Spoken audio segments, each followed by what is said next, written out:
അഗ്നിസാക്ഷി ഭാഗം 31. വൈകുന്നേരം ഉണ്ണിക്കുട്ടനെയും കൊണ്ടാണ് കാശിനാഥൻ വന്നത്. അവനെ കണ്ടതും പാറു സന്തോഷത്തോടെ അവനെ കെട്ടിപ്പിടിച്ചു. കുറേ സമയം അവനോടൊപ്പം കളിച്ച് ചിരിച്ച് വർത്താനം പറഞ്ഞു. സമയം ഒരുപാടായി മോനെ, അമ്മയും വീട്ടിലേക്കല്ലേ, ഇവിടെ ഞാൻ നിന്നോളാം, കാശിനാഥൻ പറഞ്ഞു. അത് കേട്ടതും ഉണ്ണിക്കുട്ടൻ്റെ മുഖം വാടി.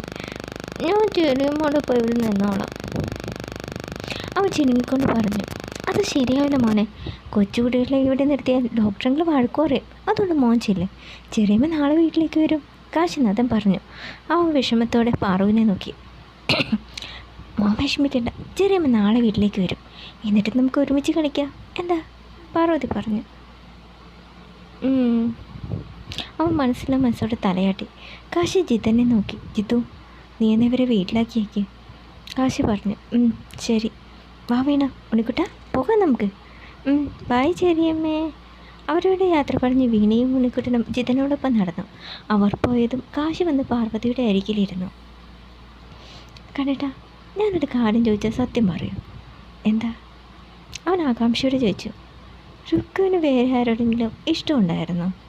അത് കേട്ടതും അവൾ നമ്പരുന്നു. നീ എന്താ ഇപ്പോൾ ഇങ്ങനെ ചോദിച്ചത്? ഒന്നുമില്ല, വെറുതെ ചോദിച്ചതാ, പറ, കാശിയേട്ടനറിയാമോ? അവൾ ആകാംക്ഷയോട് ചോദിച്ചു. അവനൊന്ന് നിശ്വസിച്ചു. അവക്കാരോട് ഇഷ്ടമുണ്ടായിരുന്നതായിട്ട് എനിക്കറിയാം, പക്ഷെ അത് ആരായിരുന്നെന്ന് മാത്രം ഞങ്ങൾക്ക് ആർക്കും അറിയില്ല. അതാരാണെന്ന് അവൾ ആരോട് പറഞ്ഞിട്ടില്ല. പറഞ്ഞാൽ വിഷന് അവനെ കന്നുകളെന്ന് പിടിച്ചിട്ടാണ് അവൾ ആളെ വെളിപ്പെടുത്താതെ തരുന്നത്. ഓ, വിഷന് അവളെ പണ്ട് ഇഷ്ടമായിരുന്നോ? ആർക്ക്? അവനാ. സ്നേഹിക്കാൻ ആദ്യം വേണ്ടത് കളങ്കമില്ലാത്തൊരു മനസ്സാണ്. അതവനുണ്ടോ? രുക്കുവിന് അവൻ കല്യാണം കഴിച്ചത് വേറെ ഒന്നും കൊണ്ടല്ല. സുലോചന ആൻറ്റിയുടെ പേരിൽ മുത്തശ്ശൻ എഴുതി കൊടുത്ത സ്വത്തൊക്കെ കണ്ടിട്ടാ. ആൻറ്റിക്ക് ആണായിട്ടും പെണ്ണായിട്ടും അവളല്ലേ ഉള്ളൂ. നീലഗിരിയിലെ എസ്റ്റേറ്റ് ബംഗ്ലാവ്, പാലക്കാട്ടെ തറവാടും അടക്കം 10-50 ലക്ഷത്തിൻ്റെ സ്വത്തുകൾ അവർക്കുണ്ടായിരുന്നു. ചെറിയച്ഛനാണെങ്കിൽ ആദ്യമേ തന്നെ ഒരു കണ്ണ് അതിലുണ്ടായിരുന്നു. അതറിഞ്ഞപ്പോൾ വിഷൻ്റെ കുരുട്ടുബുദ്ധി തോന്നിയതാ ഈ വിവാഹം. ആലോചനയുമായിട്ട് ചെന്ന അന്ന് തന്നെ രുക്ക് അവനോട് ഇതിൽ താല്പര്യമില്ലെന്ന് പറഞ്ഞ് ആട്ടി പുറത്താക്കിയതാ. പക്ഷെ അതോടെ അവന് വാശിയായി.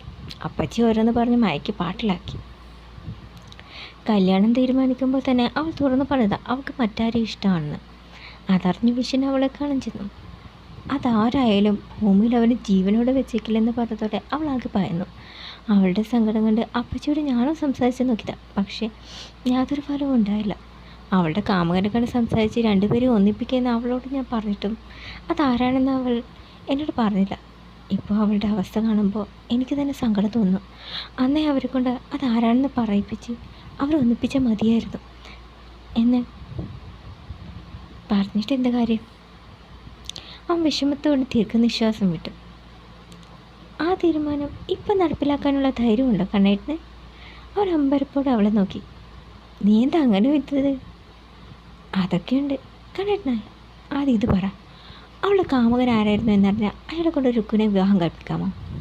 പിന്നെ ഇല്ലാതെ. ആ പയ്യനെ ഇപ്പോഴും അവളോട് ഇഷ്ടമുണ്ടെങ്കിൽ ആരെതിർത്താലും ശരി, അവരെ ഒന്നിപ്പിക്കും ഞാൻ. പക്ഷെ അതാരാണെന്ന് വെച്ചിട്ടാ? അതാരാണെന്ന് എനിക്കറിയാം. അത് കേട്ടതും അവളുടെ കണ്ണുകൾ വിടുന്നു. നേരാണോ? ആരത്? പറ, അവൻ ആവേശത്തോട് ചോദിച്ചു. വേറെ ആരുമല്ല, നിങ്ങളുടെ ഉറ്റ സുഹൃത്ത് തന്നെ, ജിതൻ. അവൻ പറഞ്ഞത് കേട്ട് അവൻ അമ്പരപ്പോടെ വായും പൊളിച്ച് നിന്നുപോയി. ജിതൻ? അവനോ? അവൾ വിശ്വാസം വരാതെ ചോദിച്ചു. ഇവിടെ വന്നപ്പോൾ അവളുടെ 2 പേരുടെ നോട്ടവും പെരുമാറ്റമൊക്കെ ഞാൻ ശ്രദ്ധിച്ചിരുന്നു. പോകാൻ നേരം അവൻ തിരിഞ്ഞ് ജിതനെ നോക്കി. ആ നോട്ടം, പ്രിയപ്പെട്ടതെന്തോ നഷ്ടപ്പെട്ടതിൻ്റെ വേദന ആ കണ്ണുകൾ ഞാൻ കണ്ടു. കാശിക്കതൊന്നും ഉൾക്കൊള്ളാൻ കഴിഞ്ഞില്ല. എന്നാലും അത് നിനക്ക് തോന്നിയതായിരിക്കുമോ പാറു? പാർവതി ഒരുക്കിയത് ഒന്ന് ചിരിച്ചു. നഷ്ടപ്പെടേണ്ട വേദന എന്നോട് മനസ്സിലാക്കിയ വേറെ ആരുണ്ട് കണ്ടിട്ട്? ആ ചോദ്യത്തിന് മുന്നിൽ അവൻ മൗനമായി. കാശി ചിന്തയിലാണ്. മുൻപ് അവനൊരു പ്രണയം ഉണ്ടായിരുന്നതായിട്ട് അവൻ പറഞ്ഞത് കാശി ഓർത്തു. പക്ഷേ ആ പെണ്ണ് ആരാണെന്നൊരിക്കലും അവൻ വെളിപ്പെടുത്തിയിരുന്നില്ല. രുക്കുവിൻ്റെ വിവാഹം നിശ്ചയിച്ച കാര്യം പറഞ്ഞപ്പോൾ അവൻ പെട്ടെന്ന് എന്തോ അത്യാവശ്യമുണ്ടെന്ന് പറഞ്ഞു പോയത് അവൻ ഓർത്തു. അതുമാത്രമല്ല, പലപ്പോഴും രുക്കുവിനെ കുറിച്ച് സംസാരിക്കുമ്പോൾ അവൻ എന്തെങ്കിലും കാരണം ഉണ്ടാക്കി തൻ്റെ മുന്നിൽ നിന്ന് ഒഴിഞ്ഞു മാറാറാണ് പതിവ്. അപ്പോൾ അതിൻ്റെ എല്ലാം അർത്ഥം ഇതായിരുന്നു. അവൻ അമ്പരപ്പോടെ ഓർത്തു. കണ്ണേട്ടൻ എന്താ ആലോചിക്കുന്നത്? ഏയ് ഒന്നുമില്ല, നീ പറഞ്ഞത് ശരിയാണെന്ന് എനിക്കും ഇപ്പോൾ തോന്നുന്നു. രുക്കുവിൻ്റെ വിവാഹ സമയത്ത് എന്തോ ജോലി കിട്ടിയെന്ന് കള്ളം പറഞ്ഞ് അവൻ ഈ നാട്ടിൽ നിന്ന് തന്നെ പോയിരുന്നു. കുറച്ച് ദിവസം കഴിഞ്ഞപ്പോൾ അമ്മണിയമ്മ ബാത്റൂമിൽ വഴുതി വീണ് കിടപ്പിലായി. ആ വിവരം അറിഞ്ഞ അവൻ തിരിച്ചു വന്നത്. അത് മാത്രമല്ല, ഞാൻ രുക്കുവിനെ കുറിച്ച് പറയുമ്പോഴുള്ള അവൻ വല്ലാതെ ഇമോഷണൽ ആകാറുണ്ട്. അത് പലപ്പോഴും ഞാൻ ശ്രദ്ധിച്ചിട്ടുണ്ട്. അത് കേട്ടത് പാർവതിയുടെ മുഖം വിടർന്നു. അതിനർത്ഥം ജിത്തുവിൻ്റെ മനസ്സിൽ എപ്പോഴും രുക്കു ഉണ്ടെന്നല്ലേ? ചിലപ്പോൾ അതാവും അവൻ മറ്റൊരു വിവാഹത്തിന് സമ്മതിക്കാത്തത്. അമ്മണിയമ്മ പറഞ്ഞ് ഞാൻ കുറച്ച് നാൾ മുമ്പ് അവനോട് വിവാഹക്കാര്യത്തെക്കുറിച്ച് സംസാരിച്ചിരുന്നു. പക്ഷെ അന്ന് വിവാഹമേ വേണ്ട, തനിക്കത് താല്പര്യമില്ല എന്നൊക്കെയാണ് അവൻ പറഞ്ഞത്. എന്നാൽ നമുക്ക് ഇക്കാര്യം എല്ലാവരോടും അവതരിപ്പിച്ച് നടത്തിക്കൊടുത്താലോ? പാറ സന്തോഷത്തോടെ ചോദിച്ചു. എനിക്ക് താല്പര്യമില്ലാതില്ല, പക്ഷേ രുക്കു അതിന് സമ്മതിക്കുമോ? അവൻ സംശയത്തോടെ ചോദിച്ചു. അതൊക്കെ നമുക്ക് സമ്മതിപ്പിക്കാം. ഏതായാലും ആദ്യക്കാരെ എല്ലാവരുടെ മുമ്പിലും അവതരിപ്പിക്കണം. ഞാൻ ഏതായാലും വീട്ടിലെത്തട്ടെ, എന്നിട്ട് നമുക്ക് വേണ്ടത് ചെയ്യാം. എന്താ? അവൻ കാശി നോക്കി. അവൻ ചിരിച്ചു. നിൻ്റെ ഇഷ്ടം പോലെ. പിറ്റേന്ന് പാർവതിയെ ഡിസ്ചാർജ് ചെയ്തു. അവൾ വീട്ടിലെത്തിയതോടെ എല്ലാവർക്കും സന്തോഷമായി. അങ്ങനെ ഒരു ഞായറാഴ്ച വന്നെത്തി. ഓട്ടോ നിർത്തി സുശീലയും രുക്കുവും ഇറങ്ങി. ശബ്ദം കേട്ട് അപ്പോഴേക്കും കാശിയും യശോദയും അവിടേക്ക് വന്നു. ആഹാ, വന്നല്ലോ രണ്ടാളും. എത്ര നേരമായി നോക്കി നിൽക്കുന്നെന്നോ? ഇവൾ ആദ്യം വരുന്നില്ലെന്ന് പറഞ്ഞാ, പിന്നെ ഞാൻ നിർബന്ധിച്ച് കൂട്ടിക്കൊണ്ടുവന്നതാ. അത് നന്നായി. രണ്ടാളും അകത്തേക്ക് വാ. അവർ അകത്തേക്ക് വന്നു. അടുക്കളയിലേക്ക് ചെന്നത് ഒരു പൂരം തന്നെയായിരുന്നു. എല്ലാവരും കൂടി പാചകം തകൃതിയായി നടത്തുകയാണ്. സഹദേവൻ തേങ്ങ ചിരകുന്നു. വീണിയും പാർവതിയും കൂടി പച്ചക്കറി എരിയുന്നു. കൂട്ടിന് ഉണ്ണിക്കുട്ടനും ഉണ്ട്. അമ്മയും രോഹിണിയും യശോദയും കൂടി അടുപ്പിനരികിൽ കറികൾ ഒരുക്കുന്നു. ഇതെല്ലാം കണ്ട് രണ്ടാളും അന്തം വിട്ട് ചിരിച്ചു. എന്താ ഇത്? സുശീല ചോദിച്ചു. പാർവതിക്കൊരാഗ്രഹം എല്ലാവരും കൂടിയിരുന്ന് സദ്യ ഉണ്ണണമെന്ന്. അതുകൊണ്ട് ഇന്നൊരു സദ്യ ഒരുക്കാൻ എത്തി. അതാ നിങ്ങളെയും വിളിച്ചത്, യശോദ പറഞ്ഞു. നിങ്ങൾക്കും ഞങ്ങളുടെ കൂടെ കൂടാട്ടോ, പാർവതി പറഞ്ഞു. എപ്പോൾ കൂടിയെന്ന് ചോദിച്ചാൽ പോരെ. അത് പറഞ്ഞ് രുക്കു അവിടെ ഇരുന്ന് പച്ചക്കറി എരിയാൻ തുടങ്ങി. സുശീല അടുപ്പിനരികിലേക്ക് നടന്നു. രുക്കു ഇടയ്ക്കിടെ കണ്ണുകൾ കൊണ്ട് ചുറ്റുമാറിയെ തിരിഞ്ഞു. പാർവതി ശ്രദ്ധിച്ചു. രുക്കു എന്താ നോക്കുന്നത്? ചോദ്യം കേട്ട് അവൾ ഞെട്ടി. ഒന്നുമില്ല.